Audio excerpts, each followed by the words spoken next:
तो आज के वीडियो में हम लोग जानेंगे कि हमारा कॉन्स्टिट्यूशन जो है वो इतना लंबा क्यों है और कॉन्स्टिट्यूशन बनाते समय बहुत से मेन फीचर्स कहाँ कहाँ से लिए गए हैं, मतलब सोर्सेज क्या क्या हैं कॉन्स्टिट्यूशन के। तो बने रहिए मेरे साथ।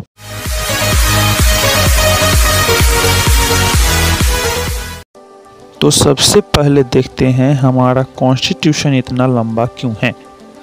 तो पहला कारण है the government of India act 1935 जो कि ब्रिटिश के द्वारा बनाया गया था।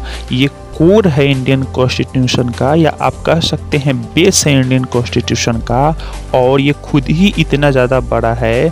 सो ये एक मेन रीज़न है इंडियन कॉन्स्टिट्यूशन के बड़ा होने का। तो दूसरा रीज़न ये है कि परफेक्ट कॉन्स्टिट्यूशन बनाने के प्रोसेस में बहुत सारे फीचर्स दूसरे देशों के कॉन्स्टिट्यूशन से लिए गए और फिर उसको अपने कंट्री के कंडीशन और ज़रूरतों के हिसाब से मॉडिफाई करके डाला गया कॉन्स्टिट्यूशन में। और तीसरा रीज़न है डाइवर्सिटी। हमारे कंट्री में एक सेट ऑफ रूल्स अगर किसी खास ग्रुप के लोगों पर अप्लाई होता है तो ये ज़रूरी नहीं है कि वो दूसरे ग्रुप के लोगों पर भी अप्लाई हो। मतलब बहुत सारे अलग अलग ग्रुप के लिए अलग अलग रूल बनाए गए हैं। जैसे अलग अलग स्टेट्स जैसे कि जम्मू एंड कश्मीर और कुछ महाराष्ट्र और कर्नाटक का कुछ पार्ट्स, इन सब जगह पर दूसरे स्टेट्स की तुलना में कुछ अलग रूल हैं और वो सारे रूल को कॉन्स्टिट्यूशन में डाला गया है। तो ये भी एक कारण है कॉन्स्टिट्यूशन को बड़ा होने का। चौथा कारण है अमेंडमेंट्स। हमारे कंट्री में जब भी लगता है कि किसी रूल में कोई कमी है या कोई नया रूल बनाना है तो कॉन्स्टिट्यूशन को अमेंड कर दिया जाता है। अब तक लगभग 104 अमेंडमेंट्स हो गए हैं हमारे कॉन्स्टिट्यूशन में। पांचवा कारण है फेडरलिज्म। सभी स्टेट के कानून और अधिकारों का जिक्र एक ही कॉन्स्टिट्यूशन में किया गया है। छठा कारण है अलग अलग कम्युनिटी या अलग अलग रिलीजन के लोगों के लिए अलग अलग रूल्स बनाए गए हैं। जैसे बैकवर्ड कम्युनिटी के लिए अलग रूल है और फिर आदिवासी क्षेत्र के लिए अलग रूल है। यहाँ तक कि अलग अलग धर्म के लिए अलग अलग रूल्स हैं। जैसे अभी कुछ समय पहले 3 तलाक को ख़त्म किया गया, पर जितने दिन तक वो व्यवहार में था वो सिर्फ मुस्लिम लोगों के लिए था। और वैसे ही कितने कानून हैं जो सिर्फ एक पार्टिकुलर रिलीजन पे अप्लाई होते हैं। तो अब देखते हैं कि सोर्सेज क्या क्या है कॉन्स्टिट्यूशन की, यानी कहाँ कहाँ से फीचर्स लेकर कॉन्स्टिट्यूशन को बनाया गया है।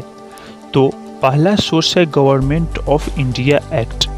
इससे फेडरल स्कीम का कॉन्सेप्ट लिया गया था और फिर इमरजेंसी लगाने का प्रोविज़न, पब्लिक सर्विस कमीशन का कॉन्सेप्ट, जुडिशरी का आइडिया और गवर्नर यानी राज्यपाल के ऑफिस का concept government of India act से लिया गया था। तो अब अगला सोर्स है यूएसए। तो यहाँ से फंडामेंटल राइट्स का कॉन्सेप्ट, जुडिशियल रिव्यू का कॉन्सेप्ट, प्रीएम्बल का कॉन्सेप्ट जो कि कॉन्स्टिट्यूशन का समरी है, फिर जुडिशरी की स्वतंत्रता और सुप्रीम कोर्ट और हाई कोर्ट के जजेज को हटाने का प्रोसीजर, और राष्ट्रपति और उपराष्ट्रपति का फंक्शन या इनको भी रिमूवल का प्रोसेस भी यूएसए से लिया गया है। अब बारी है यूके यानी ब्रिटेन की। तो यहाँ से रिट्स का कॉन्सेप्ट जो कि एक तरह का कॉन्स्टिट्यूशनल रेमेडी है, इसके बारे में हम लोग आगे पढ़ेंगे।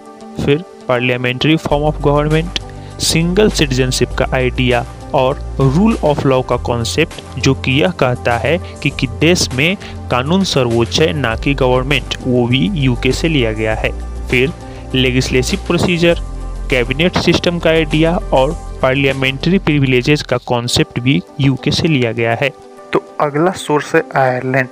तो यहाँ से राज्यसभा में कुछ मेंबर्स को प्रेसिडेंट के द्वारा नॉमिनेट करने का प्रोसेस, फिर इलेक्शन ऑफ प्रेसिडेंट और डीपीएसपी का कॉन्सेप्ट यानी directive principle of state policy का कॉन्सेप्ट आयरलैंड से लिया गया है। अब रशिया की बारी। तो यहाँ से फंडामेंटल ड्यूटीज का कॉन्सेप्ट, जस्टिस का आधार यानी सोशल, इकोनॉमिकल और पॉलिटिकल जस्टिस प्रोवाइड कराना, ये सब रशिया से लिया गया है। उसके बाद कनाडा से। तो वहाँ से federation with a strong centre का कॉन्सेप्ट, फिर रेजिडुअरी लिस्ट जिसके अंतर्गत 3 कैटेगरी होता है। पहला यूनियन लिस्ट, दूसरा स्टेट लिस्ट और तीसरा कंकरेंट लिस्ट।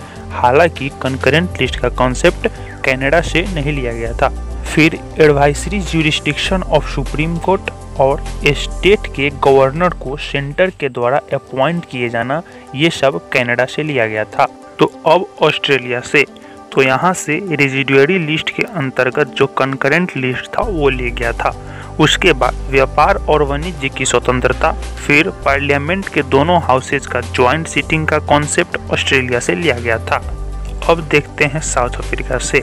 तो यहाँ से जो मेन चीज़ ली गई थी वो है कॉन्स्टिट्यूशन को चेंज करने का प्रोसीजर 2/3 मेजोरिटी के साथ, या दूसरे शब्दों में बोले तो अमेंडमेंट का कॉन्सेप्ट, और राज्यसभा के मेंबर्स का इलेक्शन कराने का कॉन्सेप्ट भी साउथ अफ्रीका से लिया गया था।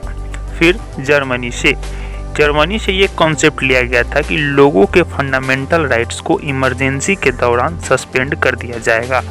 और फिर फ्रांस से ideals of liberty, equality, fraternity और रिपब्लिक का कॉन्सेप्ट जो कि प्रीएम्बल में मेंशन है वो लिया गया था।